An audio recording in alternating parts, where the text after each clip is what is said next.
शानदार ट्रेड्स में आपका स्वागत है। विरोध में रहेंगे अगले आधे घंटे आपके साथ मानस जायसवाल और राजेश सतपुते पिछले शो से हमारे साथ रहेंगे। 5paisa.com के रुचित जैन और कोटक सिक्योरिटीज़ के श्रीकांत चौहान जुड़ेंगे अपनी टॉप ट्रेड्स के साथ।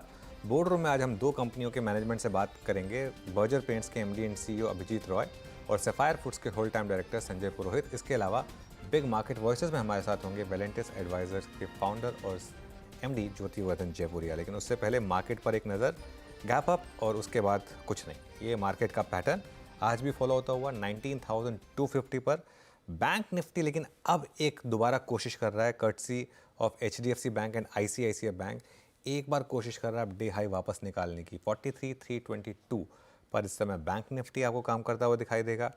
मिड कैप इंडेक्स भी ग्रीन में है और आज जो पॉकेट्स चल रही हैं उसमें सबसे ऊपर है डायग्नोस्टिक, डॉक्टर लाल पैथलैब्स टॉप गेनर 7% ऊपर।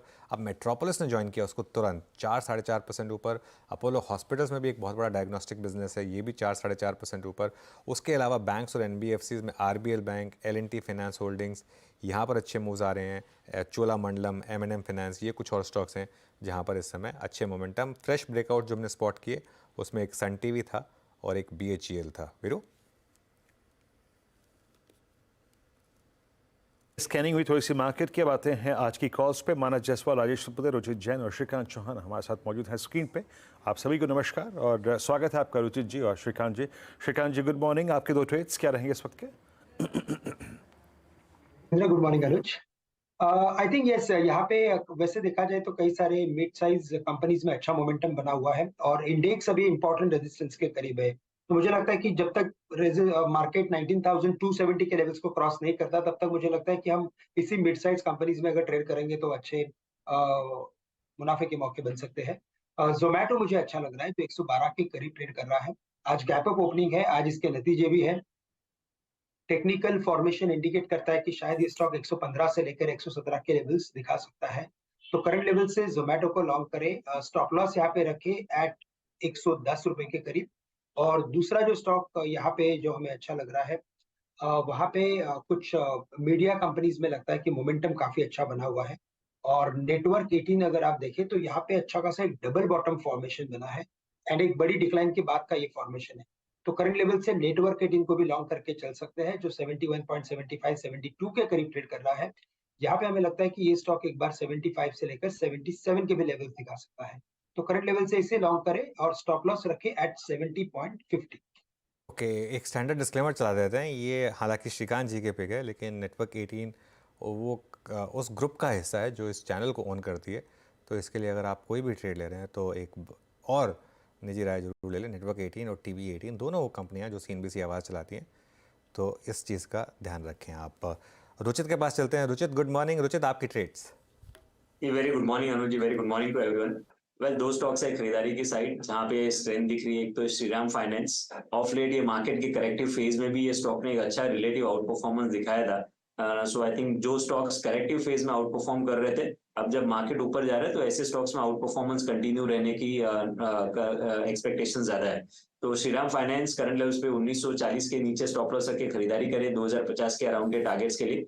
और गेल में एक टर्न अराउंड लग रहा है जहां पे करेक्शन में 100 DMA के आसपास स्टॉक ने एक अच्छा सपोर्ट बेस बनाया है और वो सपोर्ट बेस से अब फिर से अपमूव स्टॉक में आ रहा है और 40 डेज का EMA आज स्टॉक ने सरपास किया है।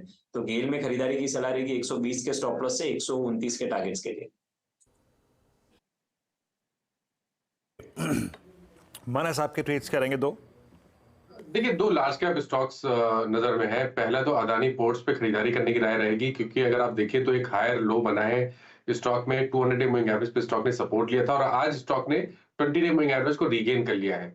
तो अदानी पोर्ट्स पे खरीदारी करने की राय रहेगी। 782 का आपको स्टॉप लॉस लगाना है। 782 के स्टॉप लॉस से खरीदारी कर सकते हैं और 820 रुपए तक के टारगेट्स पॉसिबल है अदानी पोर्ट्स में।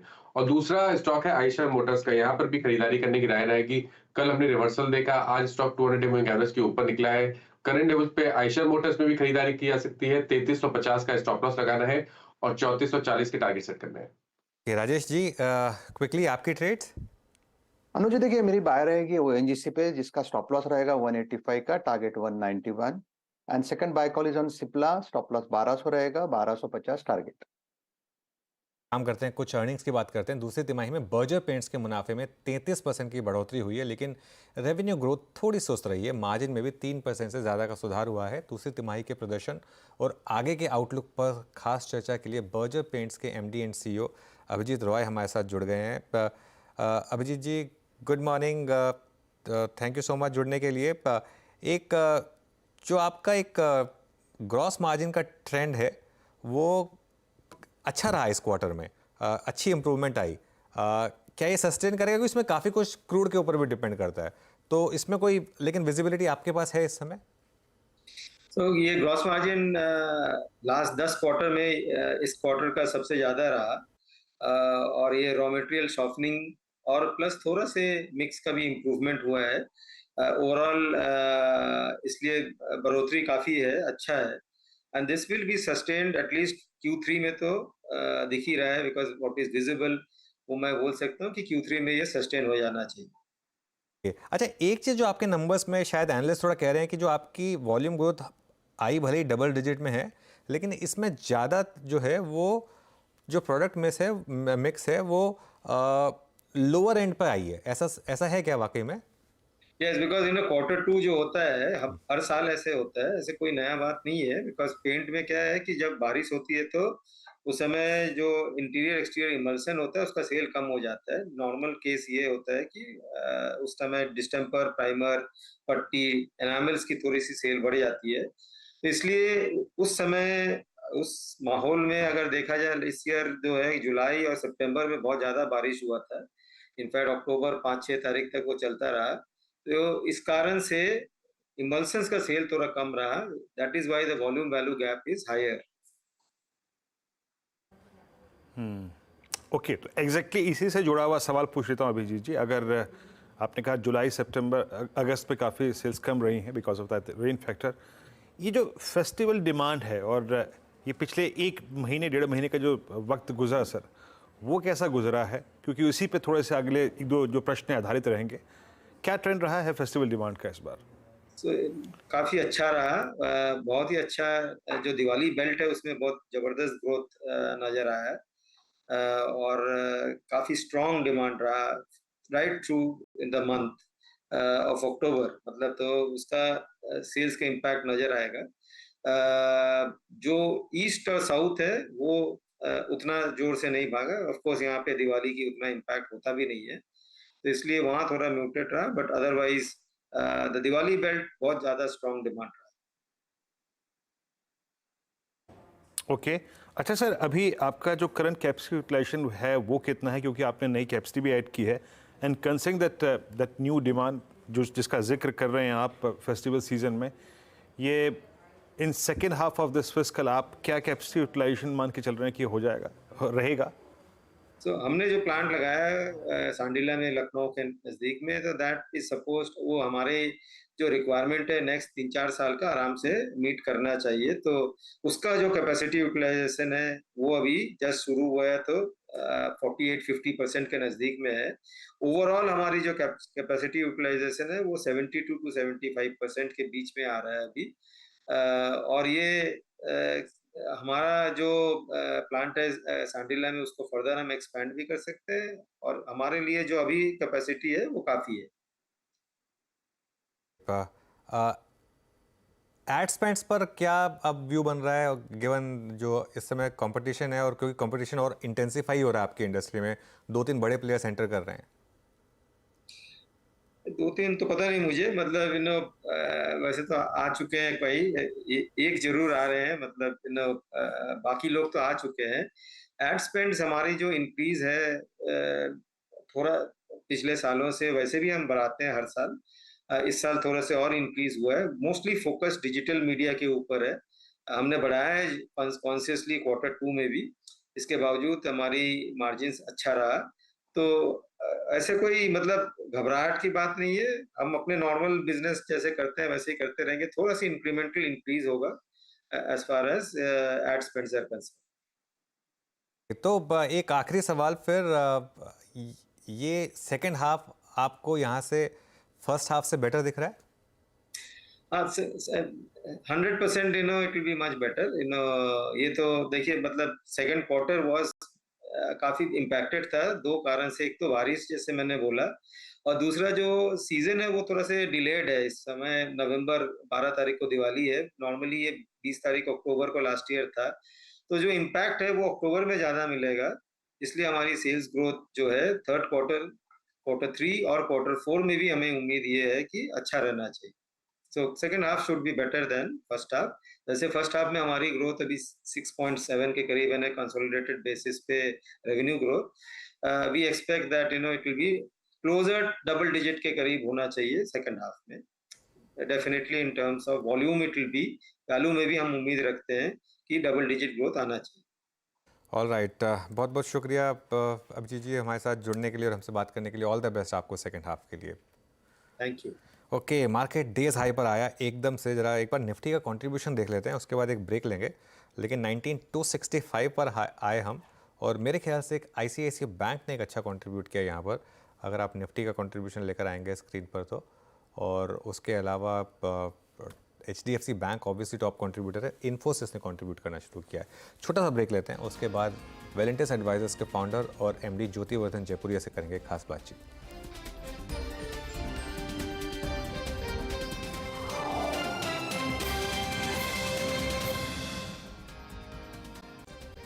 Welcome back big market voices में। अब हमारे साथ हैं वेलेंटिस एडवाइजर्स के फाउंडर और MD ज्योति वर्धन जयपुरिया। देश के टॉप स्ट्रेटजिस्ट में गिने जाते हैं, जिनके पास भारतीय इक्विटी मार्केट में करीब 37 सालों का अनुभव है, और DSP मेरिल लिंच और ICICI बैंक के साथ भी रह चुके हैं पहले। ज्योति जी गुड मॉर्निंग। काफ़ी मार्केट साइकिल्स देखी हैं आपने, ये साइकिल लग रहा है क्या कि जो 2003 से 7 वाली साइकिल थी उसके हम शुरुआत में या मिडिल में हैं कहीं? तो ये मिडिल में है शायद, क्योंकि शुरुआत तो 2020 में जब कोविड आया था उसके बाद से हो चुका, एक अच्छा रन आ गया है।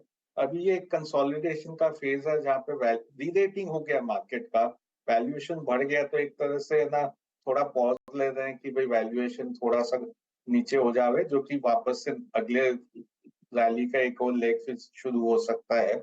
इसमें देखें तो अर्निंग्स काफी अच्छे आ रहे हैं। ये क्वार्टर करीब 20 से 22% का अर्निंग्स ग्रोथ आना चाहिए। और भारत में जो अर्निंग्स ग्रोथ आ रहा है, यदि अपने बाहर देखे US में इस साल अर्निंग ग्रोथ करीब 0-1-2% ही आना चाहिए।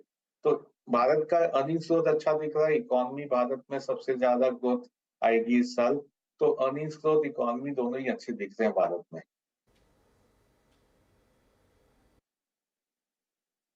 ओके अच्छा ज्योतिर्मय सर, अब इस अर्निंग को थोड़ा बाइसेक्ट करते हैं। ये अर्निंग सीजन आपने देखा, प्लस आपने ग्लोबल मार्केट्स को देखा। कल एक इवेंट US मार्केट में और आके चला गया, क्रूड का भी आपने लेवल देख लिया सर। अभी यहाँ से जो लोज हमने पिछले 4-5 दिन में या फिर लास्ट वीक लगाए, उनके वॉल्यूशन के चांसेस आपको लगते हैं क्या? क्योंकि इसी 2 हफ्ते के अंतराल में बहुत कुछ देखा हमने, अर्निंग्स देखी, US मार्केट देखा, यील्ड्स का बिहेवियर देखा, प्लस ये वॉर भी देखी जो कि क्रूड को 95 की ट्रैजेक्टरी तक ले गई थी।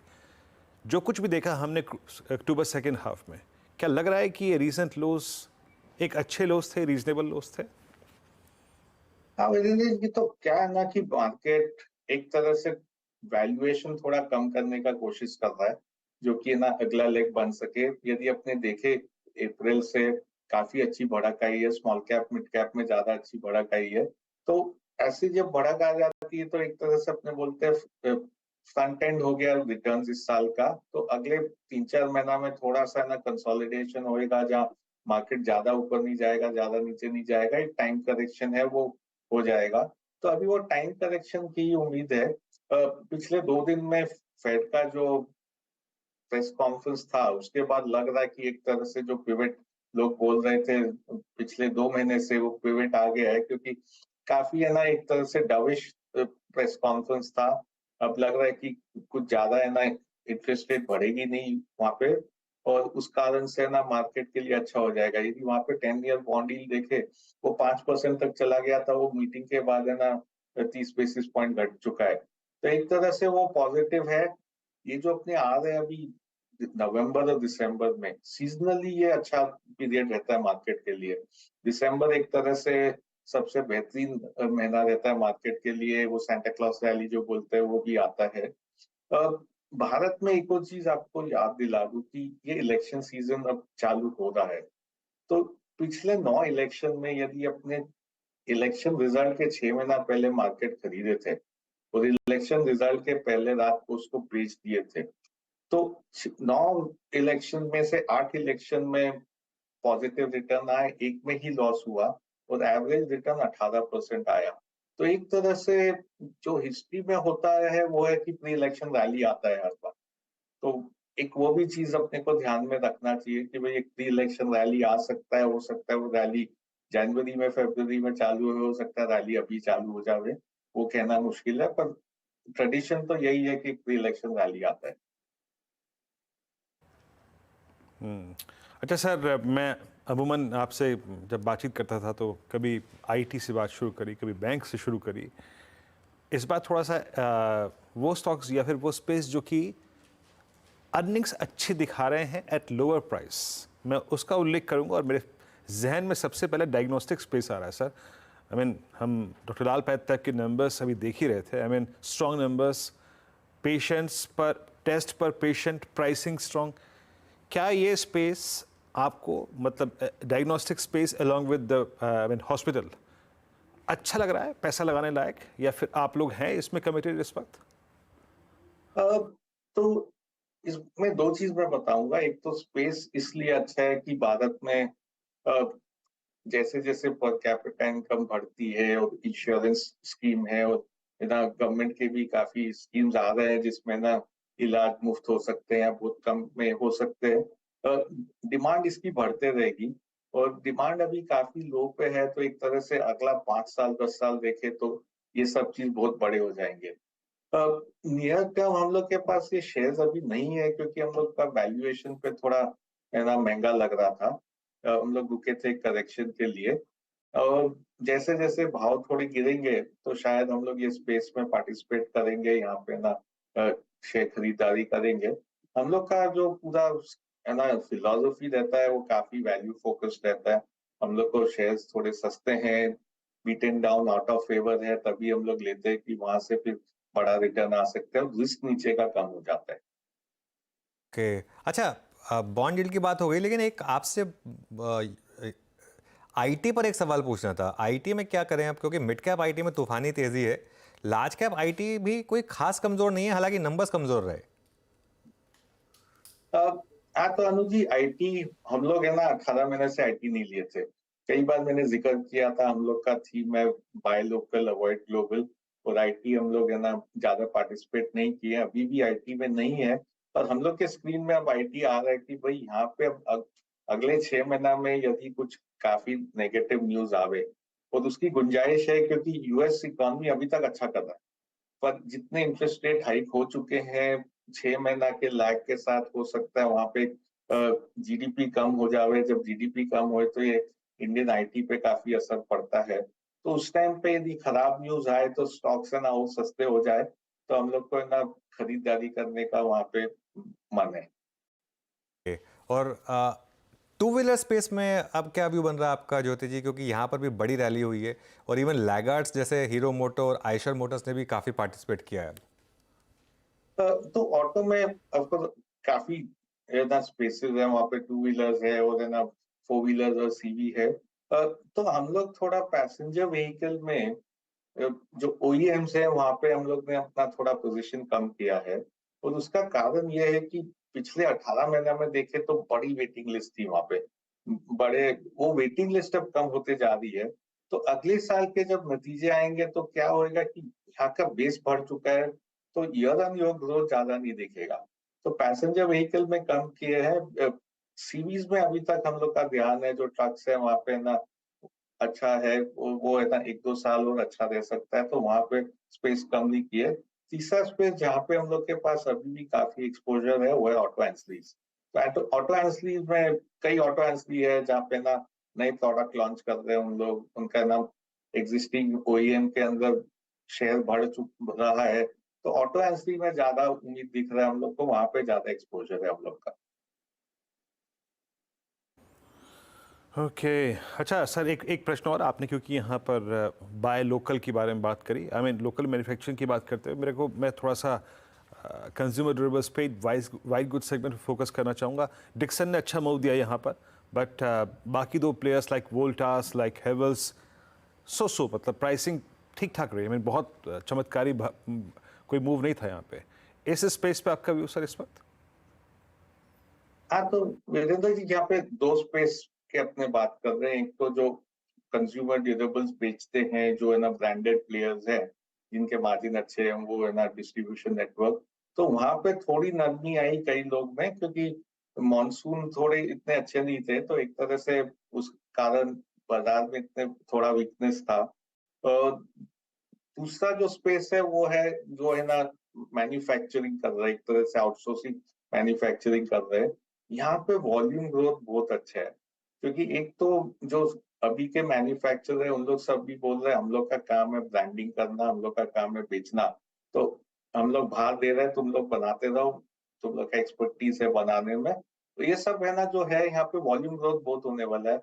भारत से ही और सब इंटरनेशनल प्लेयर्स का भी वॉल्यूम ग्रोथ बहुत बड़ा होएगा, और मार्जिन्स कम रहेंगे, बट वॉल्यूम ग्रोथ होने के कारण सबके अर्निंग्स ग्रोथ अच्छे आएंगे, और है ना आरओई आरओसी अच्छा बनेगा। तो वो स्पेस पे ऐसे पॉजिटिव है। वहां पे बस वैल्यूएशन अब थोड़े महंगे हो गए हैं, तो बाय एंड एवरी डिप है वो स्पेस।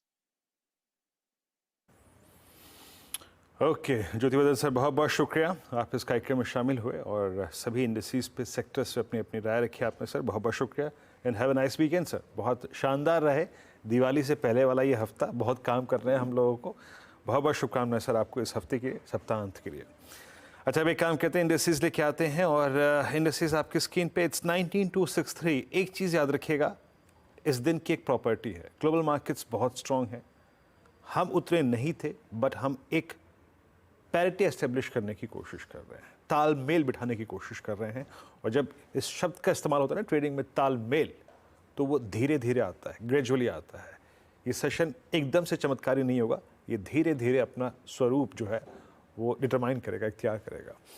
खैर रुचित, एक दो ट्रेड्स को यहाँ मार्क कर लेता हूँ, यहाँ पे जो अच्छा कर रहे हैं। आज डायग्नोस्टिक स्पेस में काफ़ी अच्छा खासा मूव था। अब धीरे धीरे बैंक्स और स्विंग देते हुए, कुछ देर पहले मैंने आरबीएल बैंक का जिक्र किया था। लुक एट आरबीएल नाउ, आपका व्यू यहाँ पर क्या है इस वक्त? Crossing it's 20-day exponential moving average. Correction में भी देखे तो 100 डे में स्टॉक में एक अच्छा सपोर्ट बना और उसके आसपास लगभग 5 से 6 दिनों का कंसोलिडेशन रहा है।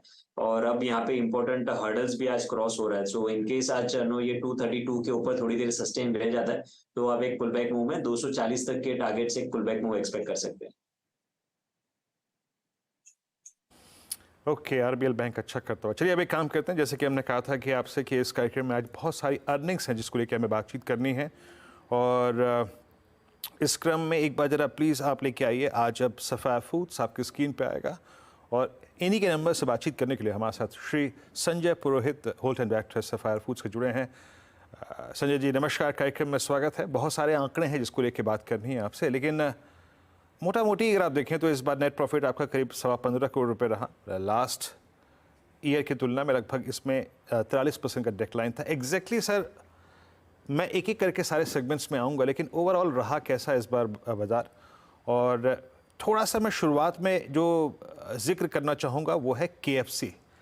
क्या जिसने मोमेंटम को बनाए रखा या फिर मोमेंटम को थोड़ा सा लीड किया, वो खास तौर पे यही सेगमेंट था इस बार इस क्वार्टर में? तो एक तो कंज्यूमर डिमांड जो है वो काफी मंदी से चल रहा है, और अभी हम देख रहे हैं कि लास्ट दिवाली से ये हम देखते आए हैं, तो डेफिनेटली कंज्यूमर डिमांड हेडविंड्स है। तो अगर आपने QSR इंडस्ट्री में देखा होगा कि सबके सेम स्टोर सेल्स ग्रोथ अब कम हो गए हैं। तो हमारे 3 बिजनेस है, KFC, पिज्जा हट और श्रीलंका। श्रीलंका में ग्रीन शूट्स ऑफ रिकवरी आ रहे हैं, पिज्जा हट में चैलेंजेस है, और KFC हमारे लिए same store sales growth flat रहा है, लेकिन हमने 19% ग्रो किया है, और मार्जिन हमारा फर्स्ट हाफ का 20% का जो मार्जिन है वो एवर हाईएस्ट है। तो इस माहौल में KFC का जो परफॉर्मेंस है वो बहुत ही स्ट्रांग है। सर मैं क्योंकि मतलब मैं अगर मैं इंडस्ट्री लेवल पे देखूँ, आई मीन सिर्फ ये आप तक सीमित नहीं है, पिज़्ज़ा सेगमेंट में और भी जो प्लेयर्स हैं वो यही एग्जैक्टली फील कर रहे हैं? क्या क्या सैद्धांतिक रूप पर से इन प्रिंसिपल हम अब पिज़्ज़ा के जो कंजम्पशन है उसकी तरफ पीछे हट रहे हैं क्या? क्या ये आप बिलीफ मानते हैं? आई मीन ये दूसरे प्लेयर्स भी बोल के गए और ये मार्केट की आम धारणा भी है, मैं खुद अपने निजी जीवन में इसको कहीं ना कहीं डालने की कोशिश कर रहा हूँ। क्या पिज़्ज़ा की डिमांड अब पिछले कुछ वर्षों से आप देख रहे हैं घट रही है तीव्र गति से? तो एक तो मैं कहूंगा कि इंडस्ट्री में स्लो डाउन आया है जरूर, और अगर हम देखेंगे तो सब इंडस्ट्री प्लेयर्स का जो SSSG कम हुआ है, वो एक कारण है। दूसरा कारण, पिज्जा कैटेगरी में सबसे ज्यादा कॉम्पिटिटिव इंटेंसिटी जरूर है। तो हमने देखा है एक दो ब्रांड्स ने अनशन एक्सपेंशन किया है, और ये सब पिज्जा प्लेयर्स के ऊपर असर दिख रहा है।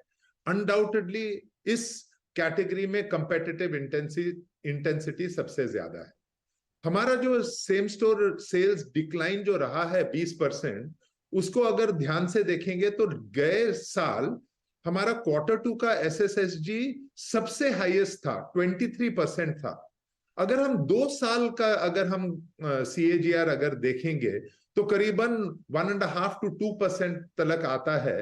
एंड दैट वो जो 1.5-2% है वो दूसरे इंडस्ट्रीज के और दूसरे प्लेयर्स के लगभग उतना ही है।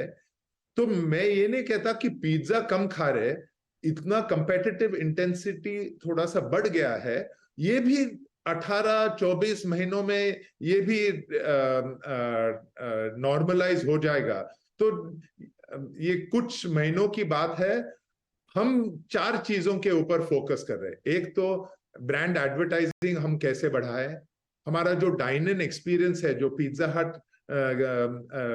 हट के कंज्यूमर्स जानते हैं इस ब्रांड को, वो हम डाइन इन एक्सपीरियंस को कैसे बरकरार रखेंगे। तीसरा, होम सर्विस के ऊपर speed of service, hot and fresh pizzas हम कैसे सर्व करेंगे।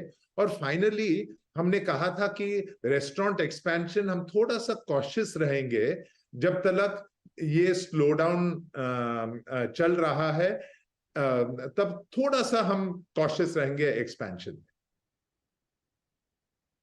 ओके अच्छा, ये जो आपने कहा कि आप थोड़ा सा कॉशियस रहेंगे एक्सपेंशंस में, मतलब मैं तो सर पिज़्ज़ा ये KFC के बारे में ये चीज़ दिख रहा था, क्योंकि इस क्वार्टर में जो वेजिटेरियन डेज थे वो सब्सटेंशियली हाई होते हैं, बट स्टिल ये KFC ने करके दिखाया। तो क्या ये जो आप कह रहे हैं कि थोड़ा सा हम लोग जिसे कहते हैं ना अपनी गति को थोड़ा धीरे करेंगे, ये KFC के केस में भी रहेगी या KFC का केस डिफरेंट रहेगा? KFC का केस एकदम डिफरेंट रहेगा, क्योंकि अगर आपने देखा होगा तो फ्लैट SSSG है, लेकिन 19% ओवरऑल ग्रोथ है, और 20% हमने फर्स्ट हाफ का हमारा EBITDA मार्जिन रहा है। तो हमने ये कहा कि अगर KFC में हम 20% डिलीवर कर सकते हैं रेस्टोरेंट मार्जिन, तो हम एक्सपैंड करना और तेजी से करेंगे। अगर सेम स्टोर सेल्स ग्रोथ 5 से 7% आएगा तो एक्सपेंशन को हम और तेजी से करेंगे, और अगर कम होगा तो थोड़ा सा कैलिब्रेट करेंगे। लेकिन KFC के केस में we are managing restaurant margins at 20%. Pace will continue at the same rate that we have done over the last 2 years. अच्छा सर, बस संक्षेप में जानना चाहूँगा कॉस्ट प्रेशर कैसे हैं, और दूसरी बात मार्जिन्स की ट्रैजेक्टरी, संक्षेप में रखिएगा प्लीज उस उत्तर को, मेरे पे समय का अभाव है। मार्जिन्स की ट्रैजेक्टरी क्या रहेगी अगले क्वार्टर्स में? तो रॉ मटेरियल इन्फ्लेशन जरूर कम हुआ है। अभी हम देख रहे हैं कि इन्फ्लेशन ऑलमोस्ट जीरो है रॉ मटेरियल में। हमको ये ध्यान में रखना होगा कि last year high double digit inflation रहा है, उस बेस के ऊपर फ्लैट है। बाकी सारे कॉस्ट थोड़े से बढ़ गए हैं, लेबर कॉस्ट बढ़ गए हैं, मिनिमम वेजेस बढ़ गए हैं, LPG बढ़ा है, इलेक्ट्रिसिटी बढ़ा है। तो ओवरऑल इन्फ्लेशन 3 से 5% के हिसाब से है। मार्जिन्स KFC पे we think will be able to maintain. Pizza Hut में भी ऑपरेटिंग डीलेवरेज के कारण रेस्टोरेंट मार्जिन्स घट गए हैं। श्रीलंका में अगर हम देखेंगे तो अभी margins are starting to come back. So gross margins at this level, अगर पिज्जा हट का बिजनेस वापस आ जाता है तो we should see again us coming back to 12-13% corporate adjusted EBITDA margins. जी ओके, तो संजय जी बहुत बहुत शुक्रिया आप हमारे से बात कर पाए, और इस वीकेंड के लिए भी और इस पूरे क्वार्टर के लिए आपको शुभकामनाएं सर। अभी तो इस क्वार्टर में बहुत कुछ बाकी है, वर्ल्ड कप का फाइनल। बहुत बहुत शुभकामनाएं सर आपको इन सभी दिनों के लिए। अब एक काम करते हैं, बाजार हायर लेवल्स पे है। हैप्पी दिवाली एंड आपको भी happy Diwali in advance. Thank you sir, and same to you. अब नीरज जी के पास चलते हैं। नीरज जी, संजय जी कह रहे हैं कि पिज़्ज़ा लोग थोड़ा कम खा रहे हैं, KFC पर जोर है, बाजार दिन के हाई पे सस्टेन कर रहा है। बिल्कुल, बाजार दिन के हाइस पे है और बढ़िया तेज़ी का दिन, शुक्रवार का दिन, और इससे अच्छा क्या हो सकता है।